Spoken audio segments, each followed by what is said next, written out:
اعوذ بالله من الشیطان الرجیم. بسم الله الرحمن الرحیم. الحمد لله، الصلاة والسلام على رسول الله وعلى آله واصحابه. اما بعد، السلام علیکم و رحمت الله و برکاته. امام نووی رحمه الله در کتاب ریاض الصالحینش، در کتاب باغ نکوکاران میگوید باب التوبتی، یعنی باب دویم باب توبه می باشد. پس ما و شما از باب توبه 9 حدیثش را گرفتیم. امروز حدیث دهم از باب توبه و حدیث 22 از کتاب ریاض الصالحین باغ نکوکاران خواهیم گرفت. امام نووی رحمه الله در زیر حدیث 22 از کتاب ریاض الصالحینش میگوید و عن ابی نجید، یعنی که از ابو نجید میگوید بضم النون و فتح الجیم، یعنی نون را ضمه بکن و جیم را فتحه. نجید یعنی که با نجید یگان چیز دیگر نخونه، گفته حرکت گذاری کرده است که میگوید نجید بخوانش. عمران ابن الحسین الخزاعی رضی الله عنه، یعنی که از عمران از ابی نجید عمران ابن حسین الخزاعی رضی الله عنهما روایت است که ان امرأة من جهینة اتت رسول الله صلی الله علیه و سلم و هی حبل من الزنا. میگد هر آینه زن از قبیله جهینه نزد رسول الله صلی الله علیه و سلم آمد، در حالی که اون زن حبل من الزنا، یعنی که حامله دار شدگی بود، باردار شدگی بود از زنا. اون زن زنا کرده بود و حامله دار بود. نزد رسول الله آمد و فقالت، پس اون زن گفت یا رسول الله، گفت ای رسول الله، اصبت حدا فاقمه علی. گفت ای رسول الله، اصبت حدا یعنی که من مرتکب شدم یا سزاوار گشتم حد را، یعنی که مرتکب و سزاوار حد گشتم. فاقمه علی، پس جاری بکن اون حد را بالای من، اون حد را اجرا بگردان بر بالای من، یعنی حد زنا را گفت ای رسول الله بالای من جاری بگردان. فدع نبی الله صلی الله علیه و سلم ولیها فقال، پس میگه احضار کرد، فریاد کرد پیغمبر صلی الله علیه و سلم ولیها، یعنی سرپرست اون زن را، صاحب اون زن را فریاد کرد و فقال، پس پیغمبر صلی الله علیه و سلم صاحب اون زن و سرپرست اون زن را گفت که احسن الیها، یعنی نیکویی بکن به این زن. چرا این گپ رو گفت؟ زیرا اینکه وقتی که فهمید که این زن زنا کرده است، شاید در خانه تحقیرش بکنن، شاید و گپ‌های ناشایستش بگویند، شاید عذابش بتیان. از این حساب پیغمبر صلی الله علیه و سلم فریاد کرد، مخصوص سرپرست اون خانواده را، سرپرست اون زن را. پس فرمانش داد رسول الله، گفت که احسن الیها، یعنی نیکویی بکن به این زن، این زن ده نیکویی بکن، یعنی خوش رفتار باش با این زن. فاذا وضعت فاتینی، پس هنگامی که این وضعت یعنی وضع حمل کرد، یعنی تولد کی کرد، بعد از تولد کردن فاتینی، پس این زن را نزد من بیار. بعد از تولد کردن از اون زنا گفت این زن را نزد من بیار. ففعل، پس میگه اون سرپرست اون خانواده این کار رو انجام داد. بعد از تولد کردن اون زن را نزد رسول الله صلی الله علیه و سلم آورد. فامر بها نبی الله صلی الله علیه و سلم، پس امر کرد پیغمبر صلی الله علیه و سلم نسبت به آن زن، گفت که نسبت به آن زن یعنی چیکار بکنن آن زن را. پیغمبر صلی الله علیه و سلم امر کرد. بعد میگه فشدت علیها ثيابها، پس پیچاندن بر اون زن لباسهایش را. اون زن در لباسایش پیچوندن یا که بستن، لباسایش را خوب بستن. چرا؟ زیرا اینکه در وقت سنگسار کردن لباساش کشاده نشود و بدنش نمایان نشود. گفته فشدت علیها ثیابها، پس پیچاندن اون زن را و بستن اون زن لباسهایش را. ثم امر بها فرجمت، بعد امر کرد که پیغمبر صلی الله علیه و سلم که اون زن را برای رجم کردن، فرجمت، پس اون زن رجم شد، یعنی سنگسار شد. اون زن را سنگسار کردن.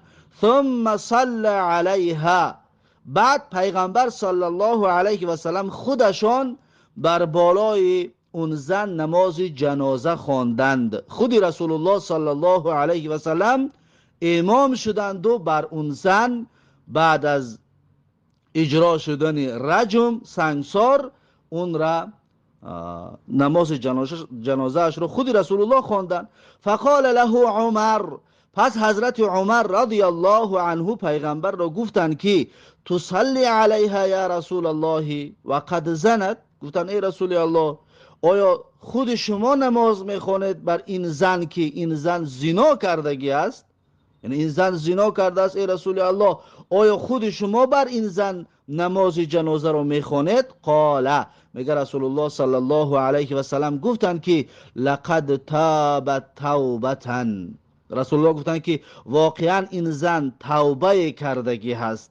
لو قسمت بین 70 من اهل المدینه لوسعتهم، اگر که تقسیم کرده شود توبه این زن در بین 70 شخصیت از اهل مدینه، حتما این توبه این زن لوسعتهم، یعنی میرسد بر اون 70 کس. یعنی که توبه این چنان توبه صادقانه و چنان توبه اخلاصانه بود که اگر در بین 70 نفر توبهش رو تقسیم بکنند، حتی با اون 70 نفر توبه این زن میرسد. یعنی که چنان توبه صادقانه و خالصانه بود.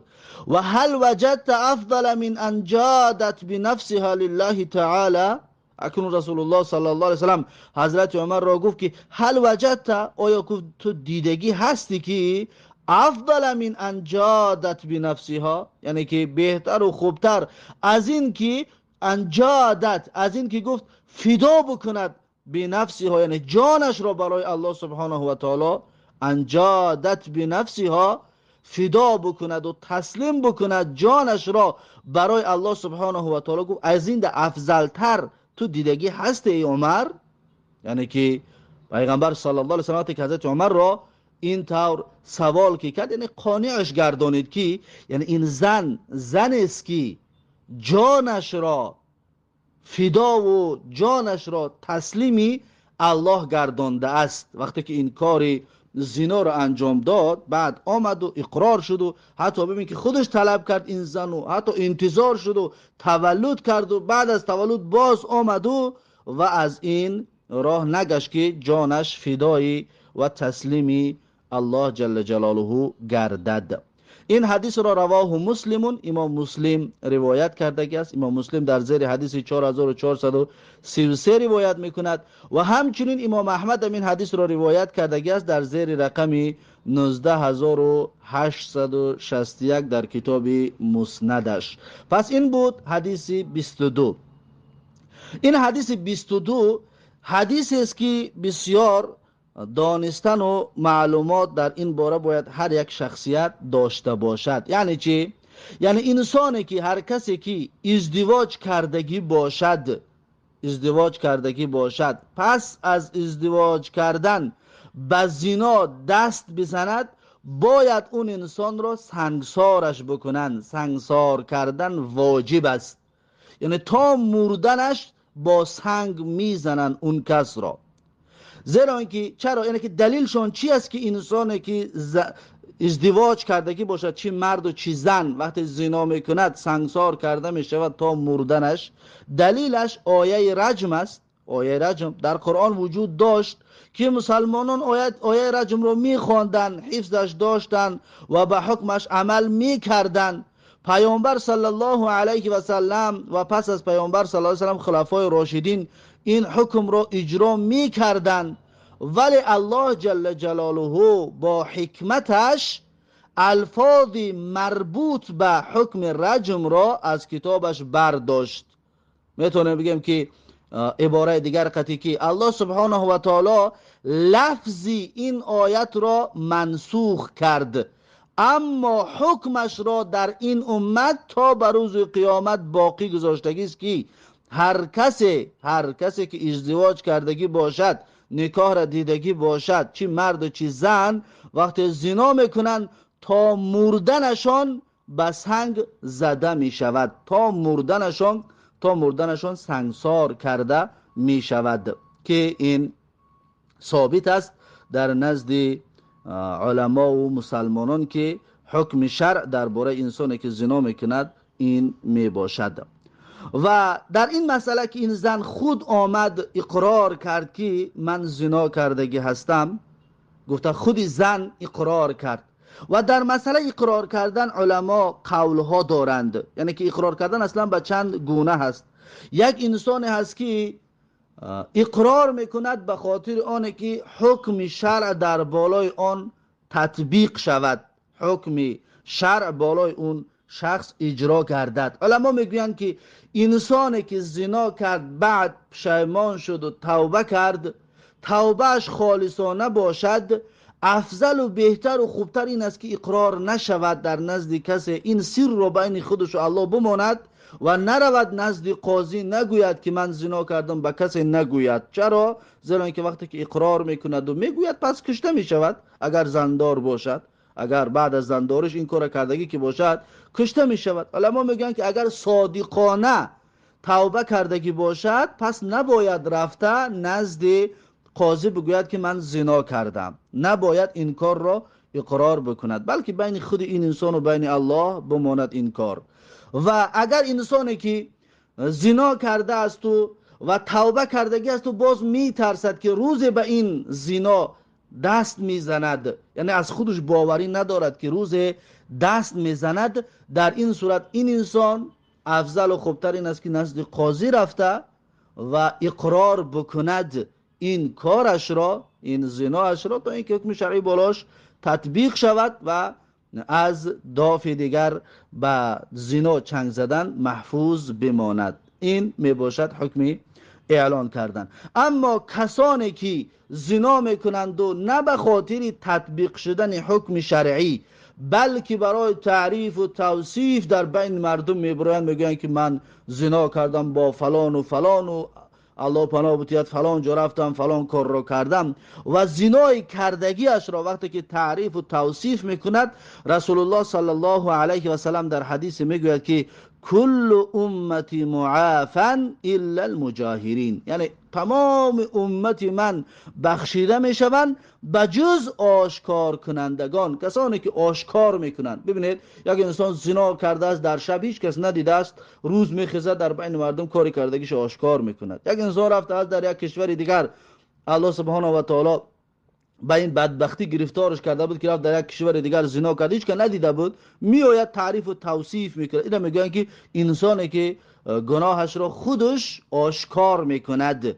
پس پیغمبر صلی الله علیه و سلم میگه که همه امتان من بخشیده میشد مگر انسانی که مجاهر است، یعنی که آشکار میکند خودش گناههای پنهانی انجام داده است، این انسان بخشیده نمیشود. و در مسئله سنگسار باید نه با سنگ کلانی باشد که یک تا بزنند به تاری سرش که جانش ببراید، نه به این طریق نباشد. و همچنین نه با سنگای میده میده باشد که اون رو بزنند و بزنند و بزنند یک روز دو روز دا کشتش نتوانند.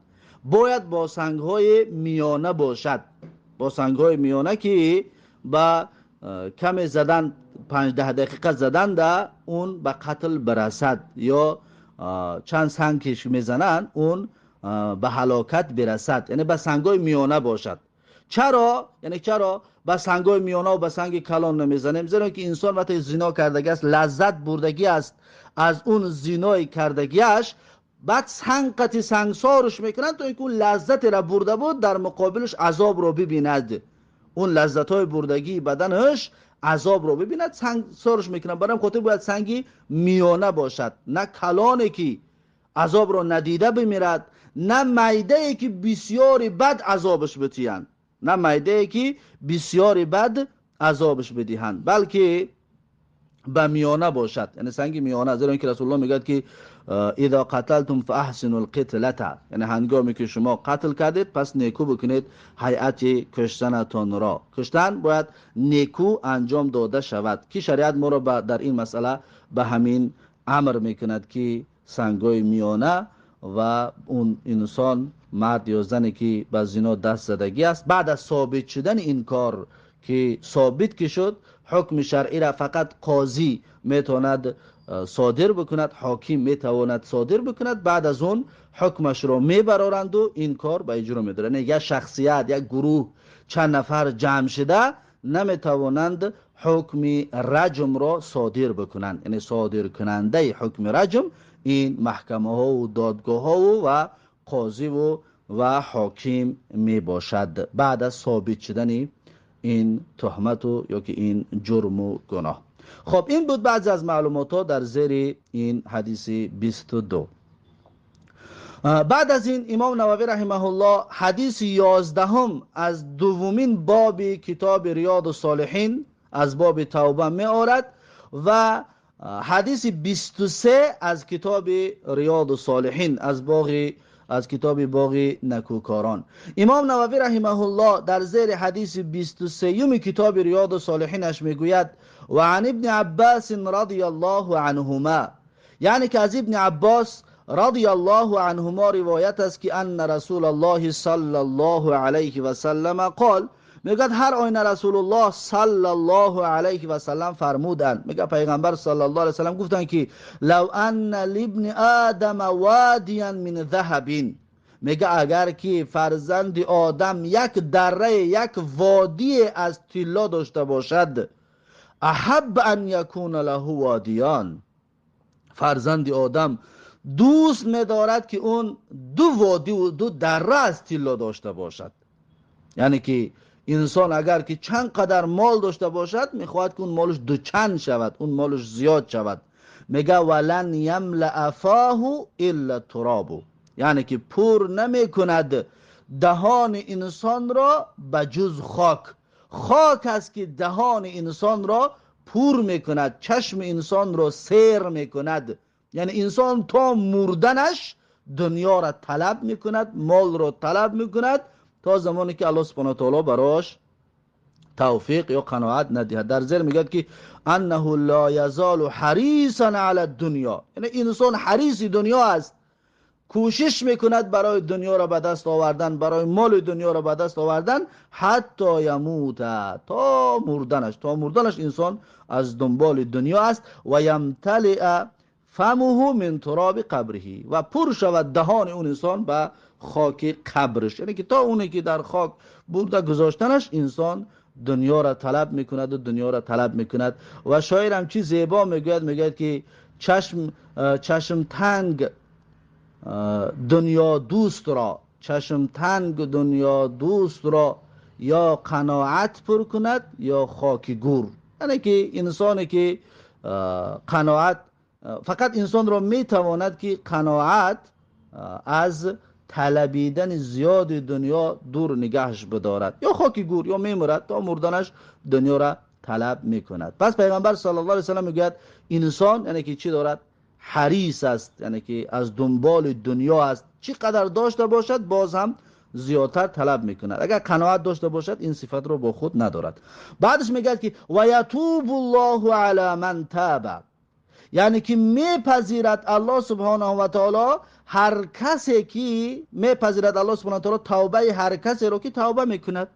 هر کسی که توبه بکند الله سبحانه و تعالی توبه اش را قبول میکند. الله سبحانه و تعالی توبه اش را به درگاهش قبول میکند. چطوری که الله سبحانه و تعالی در سوره فرقان آیت 68 تا 70 میگوید که والذین لا یدعون مع الله الها آخر، یعنی و کسانی که نمی پرستند همراه الله جل جلاله معبود دیگری را، ولا یقتلون النفس التي حرم الله، و نمیکشند، به قتل نمیرسانند نفسی را که الله سبحانه و تعالی حرام گردانده است قتل کردن نفس را، الا بالحقی، مگر به حق خودش. یعنی نفس را به قتل رسانده می شود به حقش. حقش کدام صورت ها؟ 3 صورت حق است که خون انسان مباح می گردد.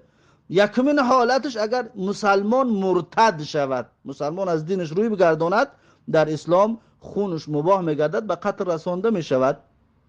دوم، خون انسان مباح می گردد مرد و زنی که شوهر کردگی باشن یا زن گرفتگی باشن، یعنی که ازدواج کردگی باشن، با زنا چنگ بزنن، پس این رم حکمش قتل است، یعنی خونش مباح می گردد. و سومین حالتی که خون انسان مباح می گردد این قصاص می باشد، که انسانی که کسی را به قتل می رساند و صاحبان اون مقتول طلب می کند که این رم کشته شود، در این صورت خون این انسان مباح میگردد. نه که این انسان در همین 3 انسان خونش مباح میگردد، در همین 3 حالت میشود که انسان را به قتل رسانید. از همین سبب الله سبحانه و تعالی میگه ولا یقتلون النفس التي حرم الله الا بالحق، یعنی که به قتل نمیرسانند نفس را که الله حرام گرداندگی است مگر با حقش، یعنی که در همین 3 صورت خون اون انسان مباح میگردد. ولا یزنون، و همچنین میگه زنا نباید بکنند. و من یفعل ذلك یلقا اثاما، الله سبحانه و تعالی میگه هر کسی که مرتکب این گناهان شد، یعنی شریک آورد یا نفس را قتل کرد یا زنا کرد، یلقا اثاما، این انسان میبیند عذاب و جزای دردناک را. این انسان روبرو میشود به عذاب، یضاعف له العذاب یوم القیامة و یخلد فیه مهانا. الله سبحانه و تعالی میگه که دوچند میگردد برای اون انسان عذاب در روز قیامت. انسانی که شرک میارد، انسانی که نفس را به وجه شرعی به قتل میرساند، انسانی که زنا میکند، میگه که دوچند میگرداند الله سبحانه و تعالی برای این انسان عذابش را در روز قیامت. و یخلد فیه مهانا، و این انسان در جهنم باقی میماند خار و ذلیل و در حالت پست، بسیار خار و ذلیل در داخل اون جهنم مخلد و همیشه و جاویدان باقی میماند این انسان. الا من تاب، ببین این گناهان بزرگ را بیان کرده، بعد الله میگه که الا من تاب، مگر کسی که توبه بکند. این کارها را یک انسان انجام داد، نادانسته و بیخبر بود و در حالت بیخبریش، انسانی که این کارها را انجام داد بعد توبه کرد و آمن و ایمان آورد و عمل عملا صالحا و عمل صالح کرد، فاولئک یبدل الله سیئاتهم حسنات. الله سبحانه و تعالی چنان بزرگ است که الله سبحانه و تعالی اینها را تبدیل میکند، سیئاتشان را، گناهان و معصیتایشان را حسنات، یعنی که به حسنات، به نیکویی تبدیل میکند. چقدر گناهی که داشته باشند، نه اینکه بخششی تنها، بلکه همه اون گناه را به اندازه اون گناهان الله سبحانه و تعالی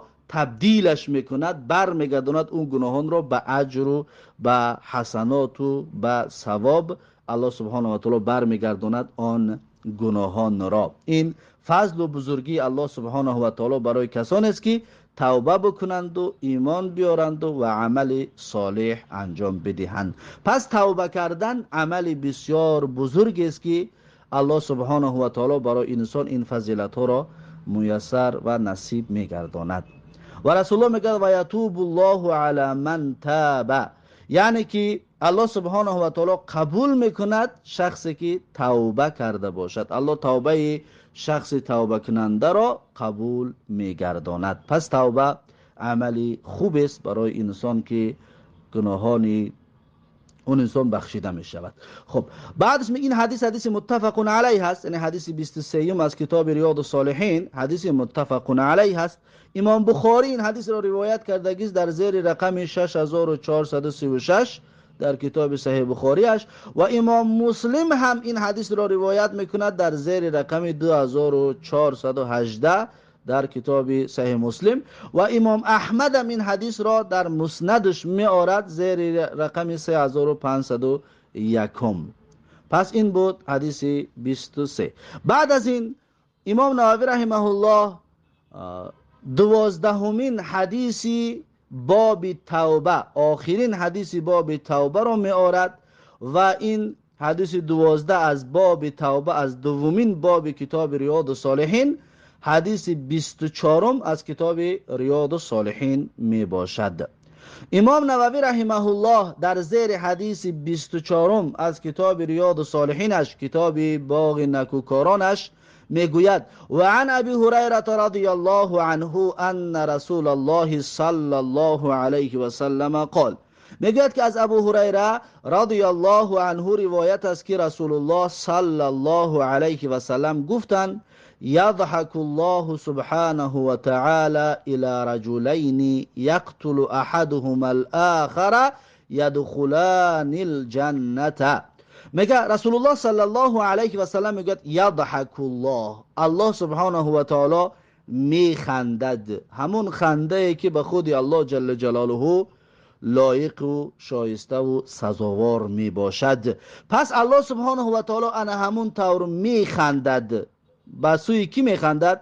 الی رجلینی، به حال دو مرد، یقتل احدهما الاخر، یکمش دویومش را به قتل میرساند، یدخلان الجنه، هر دوی این مردا جنت میدراید. یعنی که الله سبحانه و تعالی به حال دو مرد میخندد که اینش آنش را، یکمش دویومش را به قتل میرساند و هر دویشان در آخر داخل جنت میشود. میگه یقاتل هذا، اکنون حالت بیان میکنه این چی طور است؟ میگه یقاتل هذا فی سبیل الله، این مردی اولینه می جنگد در راه الله، یعنی که با کافرها می جنگد. فیقتل، پس شهید می گردد. کافر، این مرد مسلمانی که بر ضد کافرها می جنگید، این مرد رو به قتل می رساند. بعد این مرد شهید شد، این مرد با اون می جنگید با کافرها و این مرد مسلمان شهید شد. ثم یتوب الله علی القاتل، بعد الله سبحانه و تعالی توبه قاتل را قبول میکند. بعد اون قاتل باز از در راه کفر بودنش پشیمان میشود و الله هدایتش میکند، ایمان میارد و توبه میکند.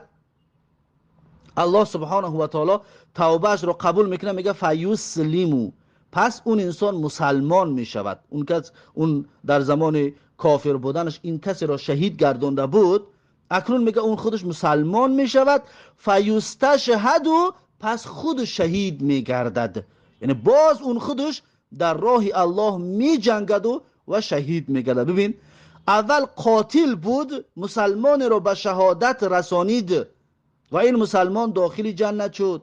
بعد خودش مسلمان شد و باز با کافرها جنگید که خودش شهید گشت، خودش هم این انسان داخل جنت گشت. پس الله سبحانه و تعالی میگه که به حال انا همین دو شخص، دو انسان میخندد الله سبحانه و تعالی. چرا میخندد؟ زیرا که الله سبحانه و تعالی میداند که اون مردی که اول در حالت کفر بود و این انسان را به خاطر حمایت کلمت الله، به خاطر خدمتی در راه الله این را به قتل رسانده بود، روز خود اون انسان از جمله شهیدها میگردد، روز خود اون انسان توبه میکند و به مثل این شهید میگردد. از این حساب الله سبحانه و تعالی به حال این دو شخص میخندیده است. این حدیث متفق علیه می باشد که این حدیث را امام بخاری روایت میکند در زیر رقم 2826 و امام مسلم این حدیث را روایت کردگی است در زیر رقم 4892 و امام احمد هم در مسندش این حدیث را آوردگی است در زیر رقم 8224. پس این بود حدیث 24.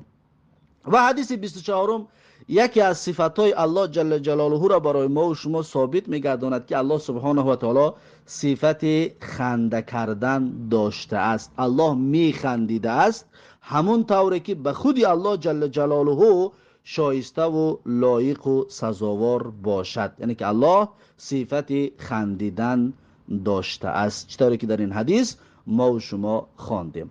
و همچنین در این حدیث مسئله است که ببین، اولا دو شخصیت با یکدیگر دشمن بودند، بعد هر دو اینها داخل جنت می شوند. در آخر هر دو اینها داخل جنت می شوند، دشمن یکدیگر بودند.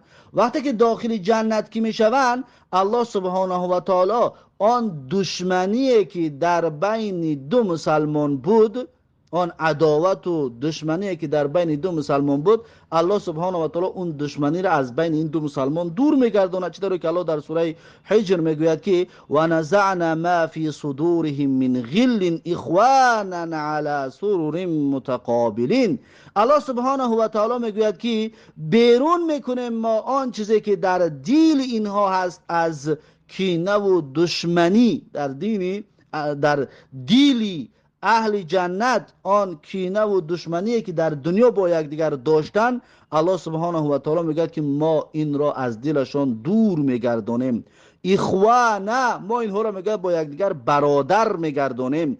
علی سرر متقابلین، بر بالای تختهای قصرهای اینها روبروی یکدیگر می نشینند و روبروی یکدیگر با یکدیگر در حالت محبت و صحبت می باشند. یعنی که الله سبحانه و تعالی آن نافهمایی که، آن دشمنی که بین مسلمان ها هست، پیش از اونه که به داخل جنت بدرایند، الله سبحانه و تعالی این دشمنی و نافهمی و حقد و کینه که در دل مسلمان ها به یکدیگر هست، اینها را دور میکند و با دل پاک و تازه اونها را داخل جنت میگرداند. و همچنین میشود از این آیت فایده به دست بیاریم که یعنی که برادری با کینه و دشمنی یک جا شده نمیتواند. یعنی مسلمان ها برادر یکدیگر هستند، برادریشان کامل و پرره نمی شود تا زمانی که کینه و دشمنی با یکدیگر را از دلشان دور نگرداند. هنگامی که کینه و بدبینی یکدیگر را از دلشان دور میگرداند، پس برادری این مسلمان ها کامل و پرره میگردد. خب این بود حدیث 24 و آخرین حدیث از باب توبه، و با همین این باب توبه به آخر رسید و حدیث 24 هم به آخر رسید. بعد از این باب سیوم، یعنی باب دوم کتاب ریاض الصالحین از کتاب باغ نیکوکاران به آخر رسید. اکنون باب سیوم ده میرسیم. باب سیوم کتاب ریاض الصالحین باب الصبری، یعنی باب در مسئله صبر و تحمل می باشد. پس این باب صبر را، سومین باب کتاب ریاض الصالحین را درس آینده شروع خواهیم کرد. پس این بود درس امروزمان. با همین درس امروزه را به پایان میرسانم تا درس آینده.